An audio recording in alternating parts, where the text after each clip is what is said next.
Okay dear students, ये है tense का वीडियो नंबर 2। बराबर बच्चों, तो सबसे पहले मैं आप लोगों को समझाऊंगा सब्जेक्ट के बारे में। बराबर, तो आप देख सकते हो इस वीडियो के माध्यम से कि हम ये सब्जेक्ट सब्जेक्ट यानी कर्ता के बारे में मैं आपको समझौती दे रहा हूँ। तो बच्चों, सब्जेक्ट के मुख्यत्वे दो प्रकार है, एक वचन और बहुवचन। बराबर, तो आप देख सकते हो कि प्रथम पुरुष एक वचन आई और उसका बहुवचन होता है वी। दूसरा पुरुष यानी सेकंड पर्सन एक वचन में भी यू और बहुवचन में भी यू, और थर्ड पर्सन तीसरा पुरुष एक वचन ही शी इट और बहुवचन दे। बराबर, ये सब सब्जेक्ट है बच्चों। अब पहला पुरुष क्या, ये पुरुष क्या, तो कुछ बच्चों को ऐसा होगा यहाँ पे कहीं स्त्री नहीं आती, तो ये वो पुरुष स्त्री की बात नहीं है बच्चों। बराबर, ग्रामेटिकल रूल में उसको ऐसा ही बोला जाता है। अगर आपको याद रखना हो तो भाई प्रथम पुरुष एक वचन आए, उसका बहुवचन होता है वी। सेकंड दूसरा पुरुष यू ही शी इट और उसका बहुवचन होगा ते। बराबर, ये है सब्जेक्ट, इसको कर्ता भी कहते हैं। बराबर, और दूसरी बात, भाई पहला पुरुष मतलब ये जो आई और वी है ना बच्चों, बराबर, वो बोलनार जो व्यक्ति होता है ना वो उपयोग करता है। मान लो मैं मेरी बात करूँ तो मेरी कोई भी बात मैं आई से शुरू करूँगा, आई एम अ टीचर। मान लो हम दो व्यक्ति हो, बहुवचन हो, बराबर, तो मैं बोलूँगा वी आर टीचर्स। समझे आप? और ये यू और यू है ना, ये सुनने वाले के लिए, सामने वाली सेकंड पर्सन, पहली व्यक्ति बोलना, सामने वाली जो उसको बोलते हैं सुनने वाले, सांभलना।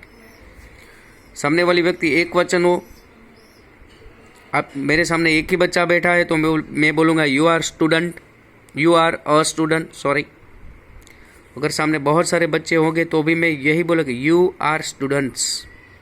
ओके, अब बात रही थर्ड पर्सन की, तीसरा पुरुष, नहीं बोलने वाला कि नहीं सुनने वाला।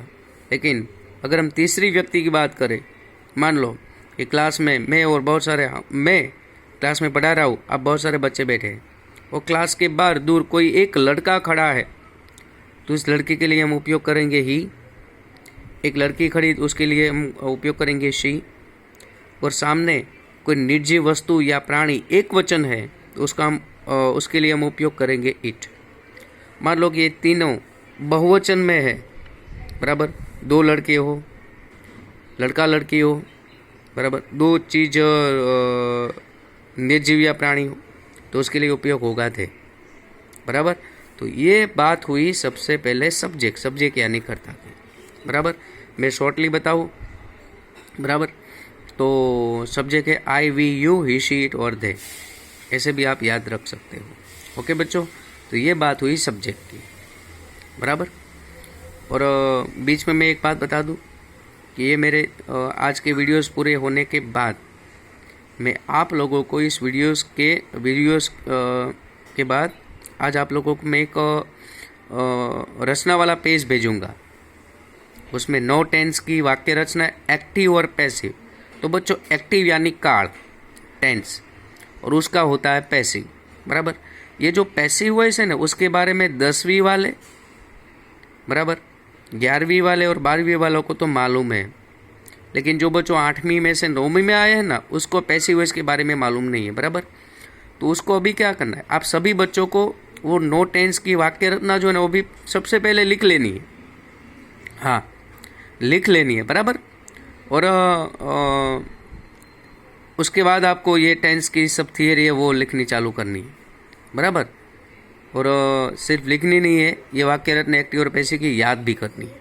ओके, 10वीं वालों को पता होगा पैसिव वॉइस, 11वीं वालों को भी मालूम है, 12वीं वालों को मालूम है। बराबर, 9th वाले है ना वो एक्टिव वॉइस यानी टेंस की रचना बराबर से याद कर ले, पैसिव की रचना हम बाद में उसकी डिस्कशन करेंगे। ये सिर्फ 9th वालों की मैं बात करूँ, बाकी 10th 11th 12th उन लोगों को तो अच्छी तरह से मालूम है। बराबर, अब हम पहुँचे बेटा हमारी रचना का सेकंड पार्ट यानी कि वर्ब, क्रियापद की मैं बात कर रहा हूँ। बराबर बच्चों, सब्जेक्ट के बाद हमेशा वर्ब आता है। तो क्रियापद की समझ, बराबर। तो क्रियापद के दो प्रकार है। पहला प्रकार है हेल्पिंग वर्ब, बराबर। तो हेल्पिंग वर्ब की बात करें तो वर्तमान काल में आप देख सकते हो, वर्तमान काल में हेल्पिंग वर्ब आते is am are, do does और हैव हैज, बराबर। जैसे भूतकाल में आते हैं वॉज वेर, डिड और हैड, और भविष्य काल में आते हैं शैल विल, शैल हैव और विल हैव। ओके, ये हुआ पहला प्रकार, बराबर। तो ये क्या वर्ब का ये पहला प्रकार क्या, तो आप यहाँ पे देख सकते हो, मैंने कुछ एग्जाम्पल्स आपके लिए बनाए कि आई एम अ टीचर, पहला उदाहरण। तो इसमें ना बेटा अब आपको पता है कि आई यानी सब्जेक्ट करता है, बराबर, मैं इसकी बात कर रहा हूँ। और टीचर यानी ऑब्जेक्ट यानी कर्म विभक्ति है। ये जो एम है ना, बराबर, इसको हम वर्ब कहेंगे। तो हो गया कर्ता, क्रियापद और कर्म। सेकंड उदाहरण, I was a teacher, I was a student, बराबर। अब मेरी बात करूँ, जो हम वर्तमान समय में आई एम अ टीचर, मान लो मैं मेरी बात करूँ तो अभी मैं वर्तमान में हूँ टीचर, मैं भूतकाल में था स्टूडेंट, आई वॉज स्टूडेंट, इसमें वॉज क्रियापद है।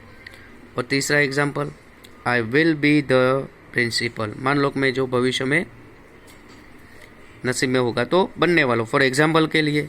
तो ये हुआ ना एम, वॉज, विल बी, इसको यहाँ पे वर्ब माना जाता है, बराबर। और क्रियापद की और डिटेल में आगे के वीडियो नंबर 3 में मैं करूँगा, बराबर। हाँ, क्रियापद की और डिटेल और माहिती मैं आपको वीडियो नंबर 3 में भी दूंगा। ओके।